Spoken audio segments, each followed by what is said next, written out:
لیکن جو اقدامات اٹھائے جا رہے ہیں یہ قطعی طور پر اسے مماثلت نہیں رکھتے، کیونکہ اس تمام تر سچویشن کی بات ہوتا یہ ہے کہ ایران بھی ریٹیلیٹ کرتا ہے، ایران کی بھی جوابی وار کا جو سلسلہ ہے وہ جاری ہے۔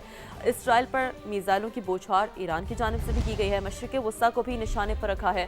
بغداد میں امریکی سفارتی مرکز پر 20 ڈرونز داغے گئے ہیں۔ خلیج فارس میں 2 آئل ٹینکر کو نشانہ بنایا گیا۔ یہ وہ ریٹیلیشن ہے، یہ وہ جوابی حملے ہیں جو ایران کر رہا ہے۔ متحدہ عرب امارات کے فجیرہ میں اہم تنصیبات پر حملے بھی کیے گئے ہیں۔ سعودی شہر الخرج میں امریکی فضائیہ کے عملے کو بھی نشانہ بنانے کا یہ دعویٰ ہے جو سامنے آ رہا ہے۔ بالکل، اور سعودی عرب کا بھی 2 ڈرون گرانے کا دعویٰ سامنے آیا ہے۔ لبنان میں حزب اللہ کے مجاہدین نے بھی صہیونی فوجیوں پر یرغمال کی ہے۔